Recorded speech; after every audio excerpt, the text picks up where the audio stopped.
In this product review, we're going to look at a solar geyser retrofit. Solar geysers are extremely popular in the market today as it genuinely reduces the client's electricity bill on a monthly basis. But unfortunately, there are some disadvantages. In this video, I'm going to show you a product that works as effectively as a solar geyser, but without any of the disadvantages.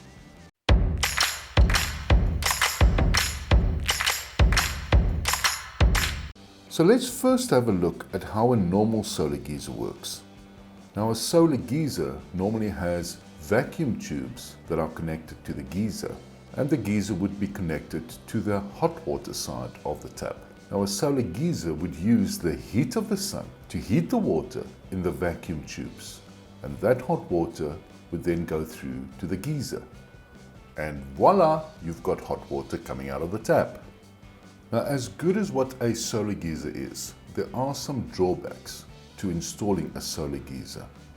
Normally a solar geyser is quite expensive and the installation is normally quite costly as there's extra plumbing needed to remove your normal geyser and install a solar geyser.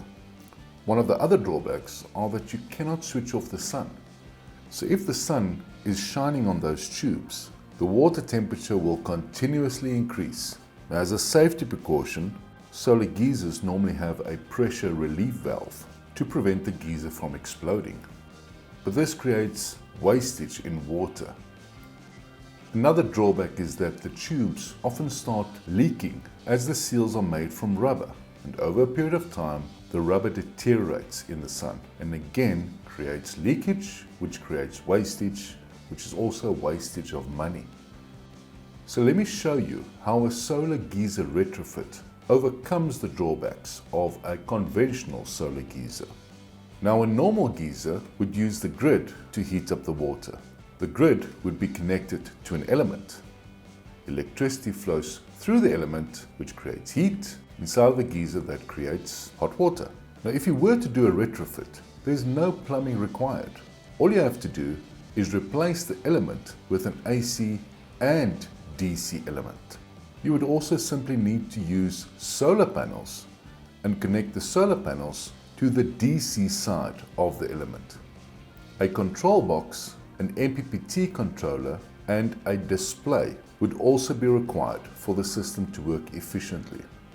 The display communicates with the control box as well as the MPPT controller.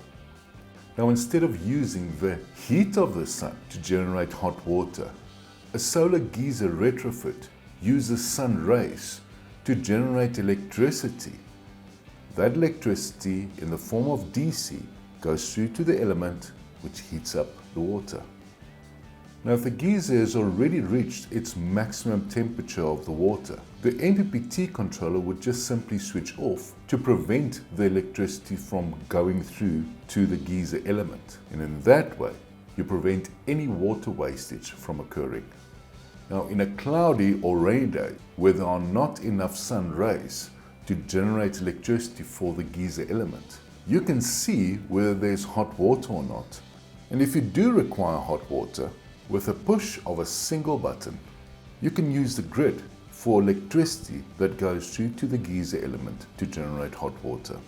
This overriding function would only be necessary when there's rainy or cloudy days and you can see that the water temperature is too low for your requirements. So the benefits with having a solar geyser retrofitted is first that it is easy to install without any plumbing changes required. This ease of installation makes the installation cost far less than a conventional solar geyser. You have significant electricity savings, whether it is summertime or wintertime, as you don't need the heat of the sun to generate hot water, but simply sun rays. No water wastage, as the system will prevent overtemperature of the water. The water temperature can be clearly observed at all times. The water temperature can be easily adjusted according to the client's individual needs. The client will still be able to use the grid in rainy weather if need be. Now, the components required to do a solar geyser retrofit is as follows. You would need three 345 watt solar panels. you'll need a solar panel mounting structure for the 3 solar panels.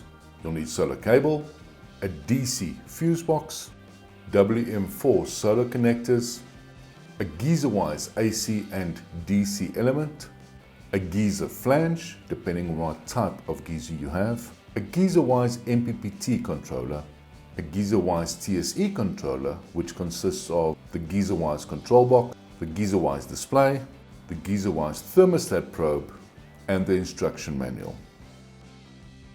The fact that this product uses sun rays instead of the heat of the sun, it is shown to be extremely effective throughout the year.